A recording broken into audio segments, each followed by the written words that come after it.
Hello my friends, I am back outside again today. I don't know, maybe you couldn't tell. I tried to find a little bit of sunlight, and so I've got some coming in right now, and I just wanted to take a few minutes and I wanted to talk about a pen that I just got, and hopefully you won't mind sticking around for a few minutes and listening about this pen I just got.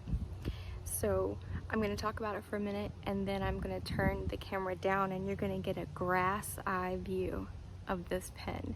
Why? Because I still don't have anywhere to film. So I'm going to review this pen and show you all of its facets and details in the beautiful green grass here. So the pen I want to talk to you today about is the pen that you saw in my last video, where I was kind of showing you what I got from the shop Anamoya here. And so I've been using it for a few days, and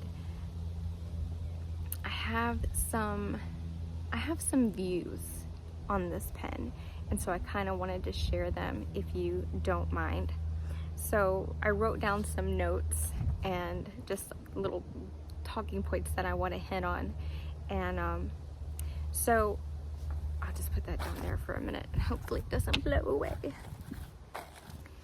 So I got the Ferris Wheel brush pen in the 14 karat gold plated nib.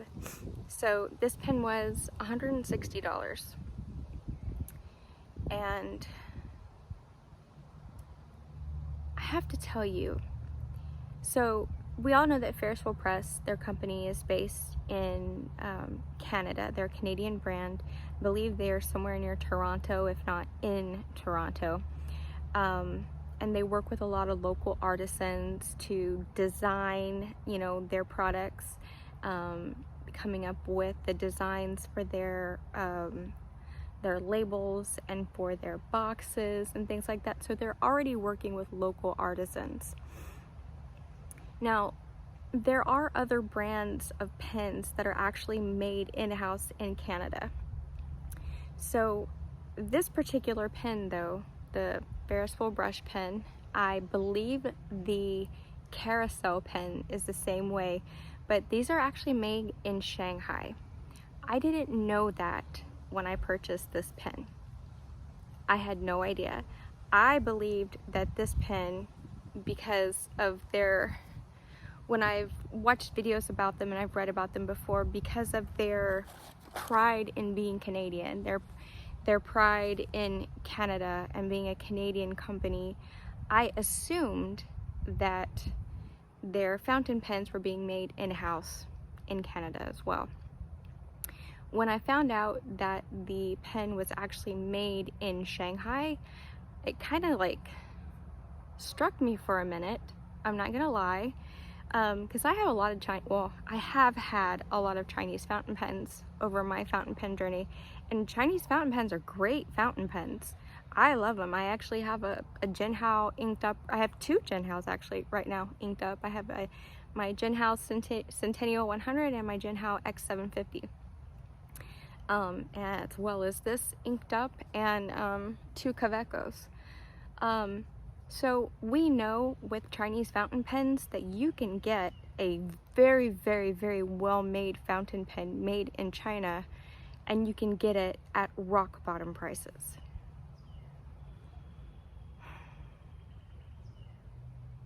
So I don't know how I feel about paying $160. Also, the nib is gold plated. When I bought the pen, I didn't know that either. I was like, oh, $160 for a 14 karat gold nib. I was like, oh, that's great. And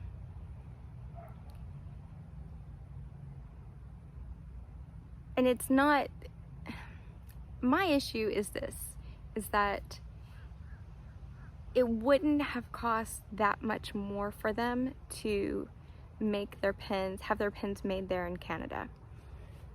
I really think they could have sourced them so that they were being made there somewhere in Canada, And then, you know, those of us who really wanted to buy the pen, we would have eaten that cost. I mean, because that's what we do as fountain pen lovers. There's so many of us that are so loyal to certain brands that maybe, I mean, there are people out there who spend upwards of $500, $600, $700, $800, $1,000 for a pen because they're loyal to a brand and a type of artisan craft that goes into that brand. There is no reason why Ferris Wheel Press could not have had these pens made in Canada. I just don't think there is a good reason why that didn't happen other than profit. Okay, so that's my spiel about this pen.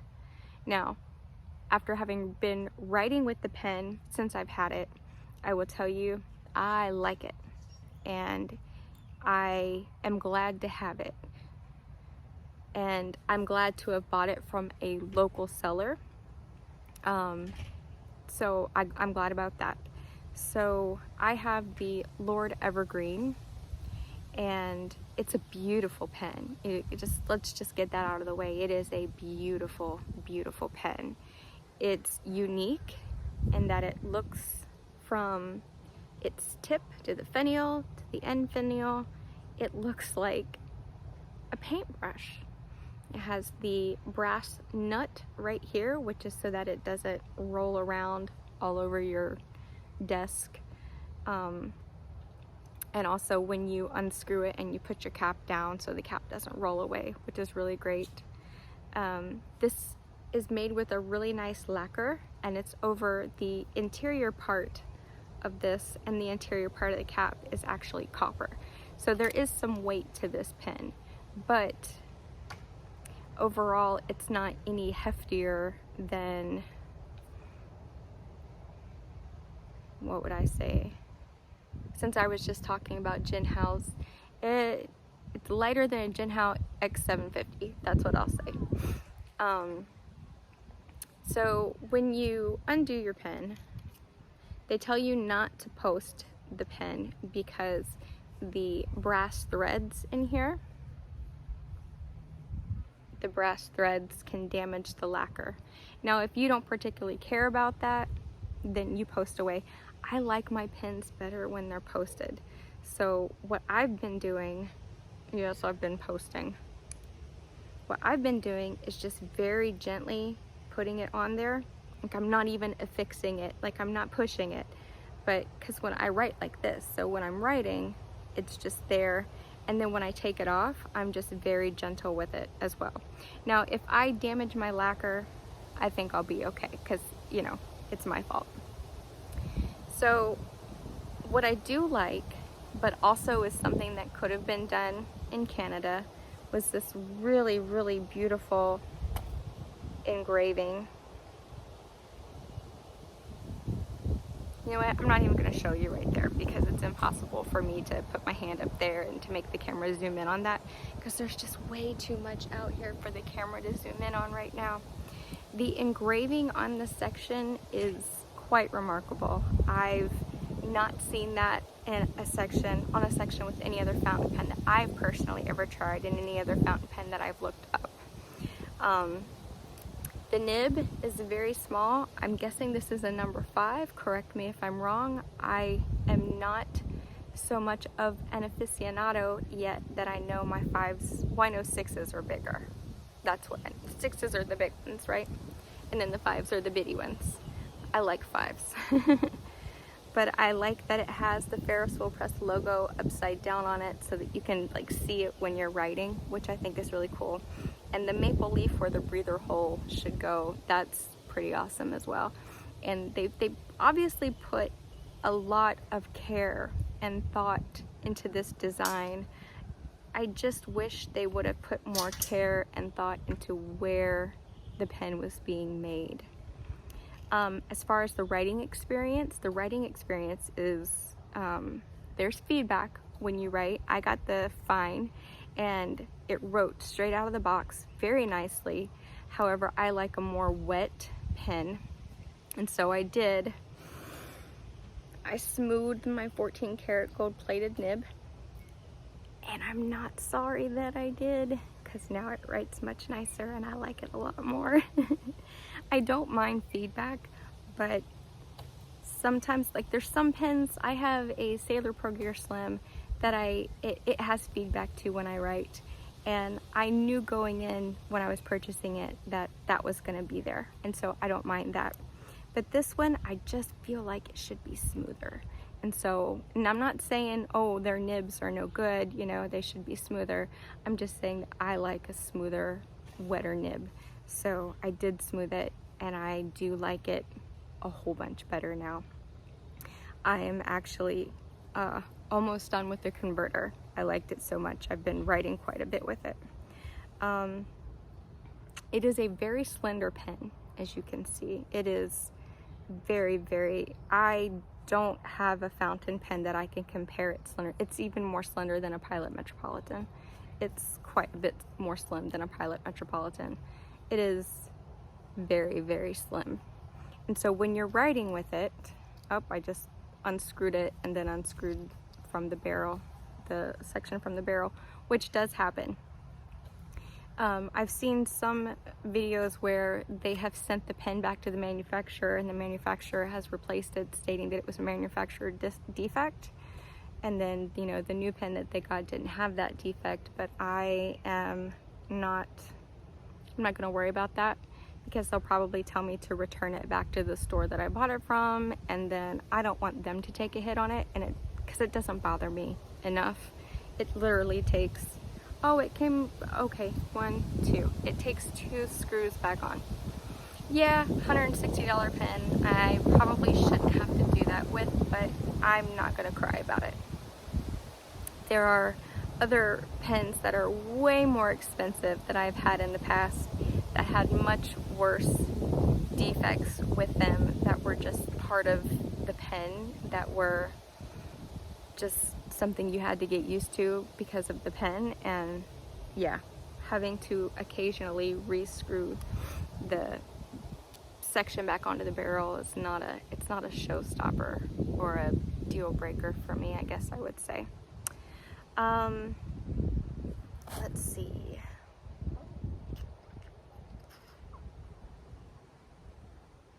Yeah, so I think I have hit all the little bits and bobs that I wanted to hit on this pen.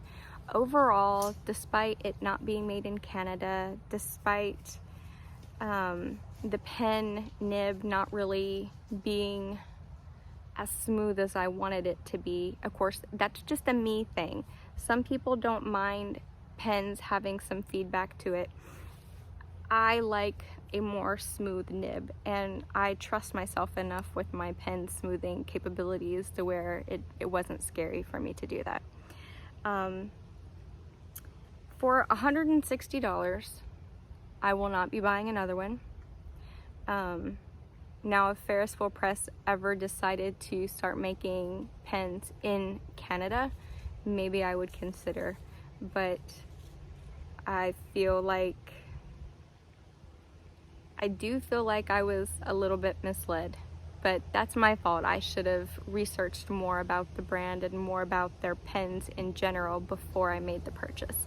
But when I was at the store, I saw the pen and I was like, oh, I've really wanted to try these. And my husband treated me. So I believe for me, his money was well spent. But I won't be buying another one. Nothing wrong with being made in China, though. I like Chinese pens. Don't even get me wrong there. I like a good Chinese pen. They are good pens.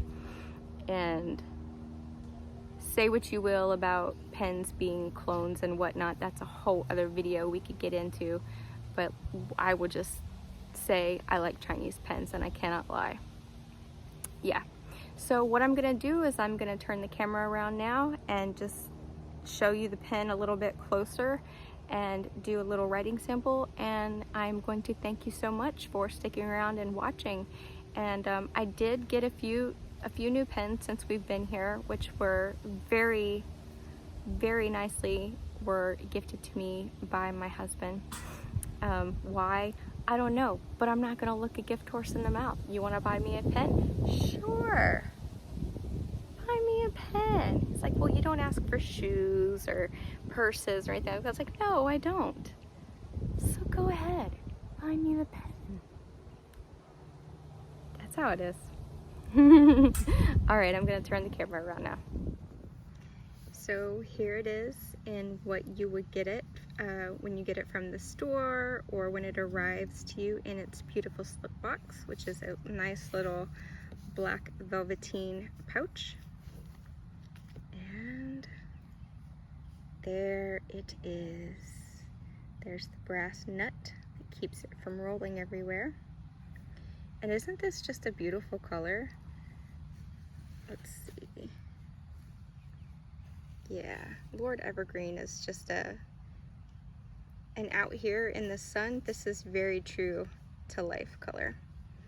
It's beautiful. The lacquer is very shiny and very pretty. And it looks just like a brush. Oh, see, I did that and twist it off again. It looks just like a paintbrush.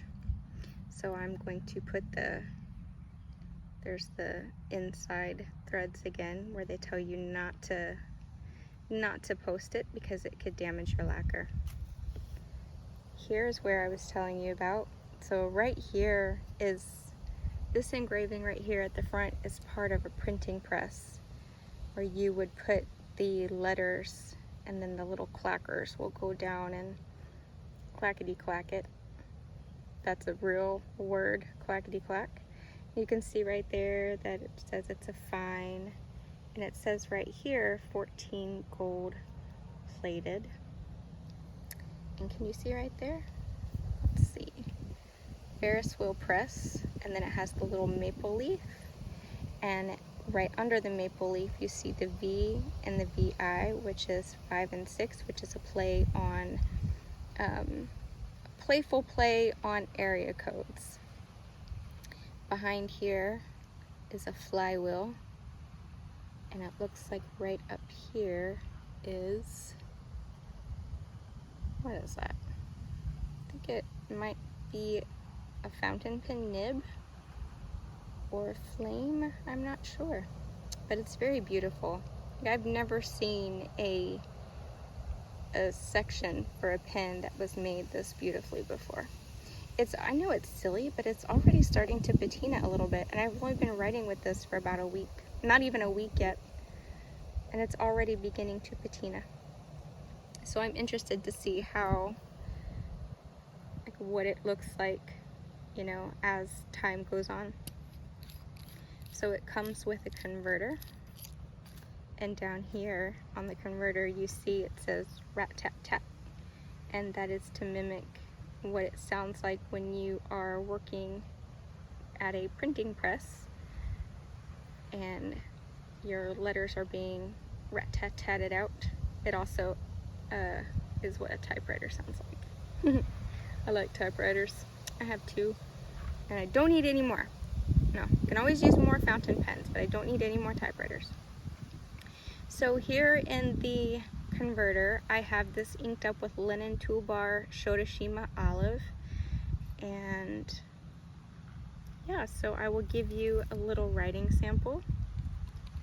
And remember that I have already smoothed my nib out, so it's going to be writing a bit smoother and a bit wetter than a regular fine nib would.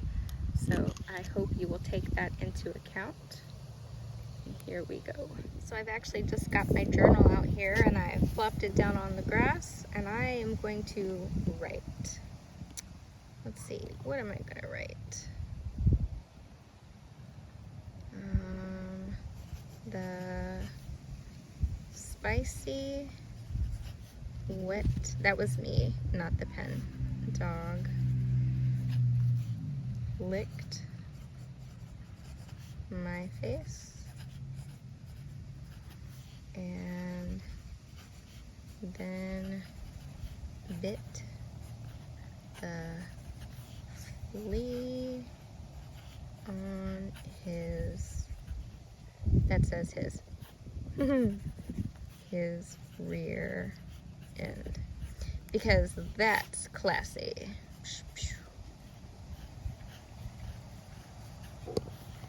So if you look, it's not a very wet ink, but also this ink, or this pen, is not a very wet writing pen either. The Shotashima Olive I really like. This was my choice that I kept when I got rid of Alt Gold Brun. I don't know if you can hear any feedback?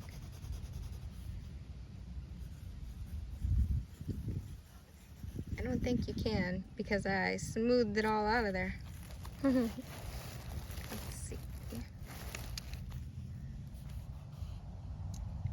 A, B, C, D, E, F, G, H, I, J, K, L. That's all I'm gonna do.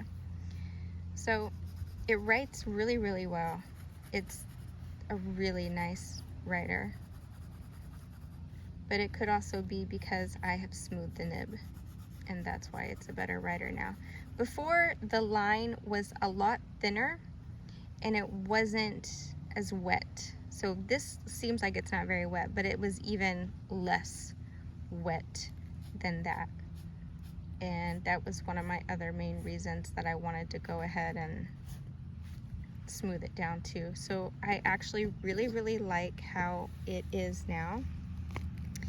Feels good in my hand to write with, and my only complaints on this pen are the complaints that I've already shared about where it was made. Everything else on this pen, except for the whole, opening up the barrel or opening up the barrel and the thing sometimes when you open and close the pen, everything else is, I like this pen. I do. It's going to be a nice addition to my pen collection, and it will be getting a lot of use. So I hope you enjoyed this teeny little outdoor video of this pen, and I hope you don't mind, but if I do the reviews of my other pens that I got, they're probably going to be outdoors like this too. I may be outdoors for a while. It's just the way it's going to be. Anyway, I hope you don't mind watching, and thank you so much to all of my new subscribers. I've had a jump in subscribers here lately. Those are my daughters. I can't keep the backyard to myself either. There's nowhere. I have nowhere. Anyway, thank you so much for watching. Thank you for being subscribers. If you like this video, please give me a thumbs up. If you haven't already subscribed to me, please, by all means, please subscribe. And if you like what I do and you want to help support my channel and help me bring you new content, please visit my Ko-Fi link in the description below, and you can leave a tip in the tip jar there, and that just helps me know that I'm doing a good job. I'm bringing you videos that you want to see, and anything that is collected there will be used to bring content back here to this channel. So thank you guys so much for watching, and I wish you nothing but awesomeness and greatness. Bye-bye.